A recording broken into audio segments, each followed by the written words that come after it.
Welcome back. આગળ સમાચારોમાં વાત કરીએ તો ઉપલેટામાં મોજ નદી પર આવેલો રાજાશાહી વખતનો ઐતિહાસિક પુલ તંત્રની ઉદાસીનતાના કારણે બિસ્માર હાલતમાં પહોંચી ગયો છે।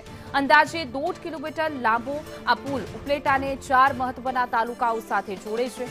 હાલમાં પુલ પર મોટા ખાડા અને ખરાબ રસ્તાને કારણે વાહન ચાલકો માટે અકસ્માતનો ભય સતત તોળાઈ રહ્યો છે। સ્થાનિકોના આક્ષેપ મુજબ પુલની નીચેથી થઈ રહેલા ગેરકાયદે રેતી ખનનના કારણે પુલનો પાયો નબળો પડી રહ્યો છે। તાજેતરમાં કરોડો રૂપિયાના ખર્ચે સમારકામ કરાયા બાદ પણ પુલની સ્થિતિ ફરી ખરાબ બનતા કામની ગુણવત્તા સામે સવાલો ઊભા થયા છે। ચોમાસું નજીક આવી રહ્યું હોવાથી પુલની હાલત વધુ જોખમી બની શકે છે।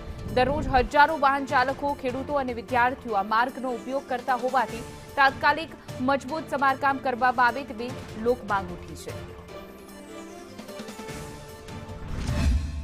તાલુકાથી 50 ગામડાને જોડતો ભાદર અને મોજ નદી ઉપર આવેલો પુલ જે ભગવતસિંહજી બાપુએ બનાવેલો તે તાજેતરમાં સરકારે બનાવેલો છે।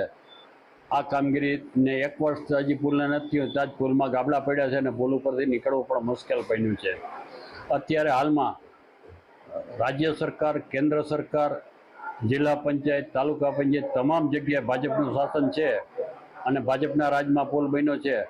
ત્યારે આ પુલ બનતો હતો ત્યારે પણ ધારાસભ્ય અને સંસદ સભ્ય પણ અનેક રજૂઆતો કરવા છતાં પણ આ પુલનું કામ નબળું થયું છે અને આમાં તમામ લોકો ભ્રષ્ટાચારના ભાગીદાર હોય એવું અમે માનીએ છીએ। જૂનો છે, મોડલ ઇન્ચાર્જના વખતનો રોડ છે અને આ કલેક્ટરશ્રીની મનાઈ હોવા છતાં માણસો અહીંથી મજબૂરીના કારણે હાલે છે। બાજુનો જે નવો રોડ બનાવ્યો એમાં હલાય એમાંય નથી અને ખાડા ખબડાને બહુ છે। અમારે કાયમીના માટે તકલીફ હોય છે અને ચોમાસામાં પાણી ભરાય છે નવો રોડ હોવા છતાં એના કારણે આ મજબૂરીથી માણસો જૂના રોડ ઉપર હાલે છે જાનની જોખમે। 50 ગામડાને જોડતો પુલ છે અને અહીંયા અતિમાં અતિ ખરાબ છે, ખાડા ને ખબડા ને બધું અને બહુ અતિ અહીંયા અકસ્માત પણ થાય છે। તો આ રસ્તો જેમ બને એમ વહેલી